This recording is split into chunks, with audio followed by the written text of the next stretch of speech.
This is the Premier League preview show on Channel 1 TV. I am Gabi Affair. You can find me on Twitter on X at Gabi Milito. And also you can join the conversation by sharing your thoughts on what you think about your team's performance and the WhatsApp number displayed on your screens. We're talking about Liverpool. Their next game is against Wolves, and they felt hard done by the points dropped at the Goodison Park. And Slot was shown a red card. Also, Alexis McAllister. No, it was Curtis Jones, rather. Curtis Jones, rather. Yeah. Not too happy with Abdoulaye Doucouré's celebration. But I mean, you can't tell Doucouré where to go and celebrate. That's his home ground. Jay, let me start off with you. Just quick thoughts on that game against Everton. And what do you think it will do for them heading into that game against Wolves? They are coming to face another side that I think are a bit unpredictable. You actually don't know what kind of Wolves team will turn up. Yeah, I think for Liverpool, it gives them the perfect opportunity to respond after the FA Cup loss. And then, should I see, this is more like a loss because Liverpool, up until, Liverpool literally had the game wrapped up until all those things happened. I don't want to delve too much into the refereeing issue because there was a lot of questionable decisions on both sides, if you ask me. But for Liverpool, this was a poor game. They didn't offer much. I think up until the McAllister's goal, up until Salah's goal, Liverpool had 0 shots on target.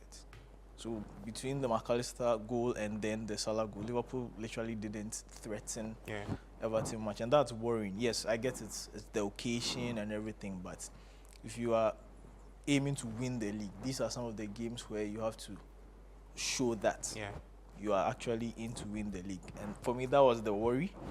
Yeah, with the FA Cup, you would expect them to win, but then it was weird. I mean, it was just a weird game. So for Liverpool, this is the perfect opportunity to respond.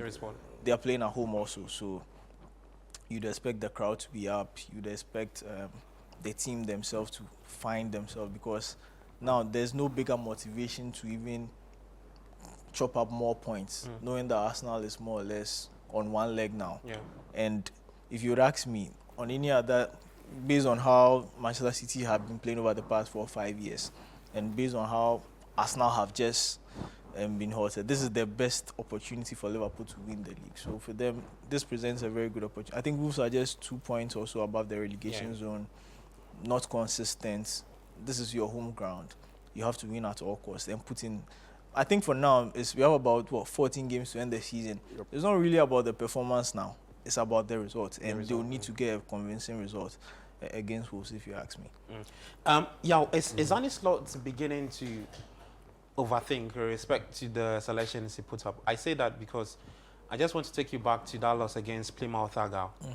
And then he made 10 changes. Yes, this game against Everton. I don't know what seems to be, I don't know what you've seen. Oh, well, I think that's the gift and the curse of playing in the league, having so many competitions. Also, because you have to win your game, but also somewhere in some part of your brain have an eye or a mindset of what's next. Eventually, you have to sacrifice. What's next? So you have to make some moves that is not all in, because it's not just one game. You have to make moves that will serve the purpose immediately, and also in the midterm, and even pretty much the long term to the end of the season. And I understand why he made those changes against Plymouth Argyle. You thought that he had one eye on the Everton game, because you look at that game against Plymouth. Not really, not the Everton game specifically. I think it's the league in total. It's the stretch that they have coming. The Everton game was the first of 5 games that they will play across 15 days. So that's pretty much one game per a game every 3 days. 3 or 4 days, if you use all your best players, and he has used them a lot, extensively this season, I think you're asking a little bit too much from them. And there's a likelihood that even if they don't get injured, succumb to any injuries or fatigue-related injuries or fatigue itself, we are heading into March. The FIFA international window is coming. Yeah, it will come. So players will leave for their if they build up all this fatigue and stress and they leave for their countries, they leave to go play for their countries, there's a likelihood that they might just get injured. Because once you build up a lot of stress, and you have to add extra stress, flying to Africa, flying to South America especially, to go play games in different weather conditions. Yeah, there's a likelihood that you might get injured. And so I understand why he made those changes.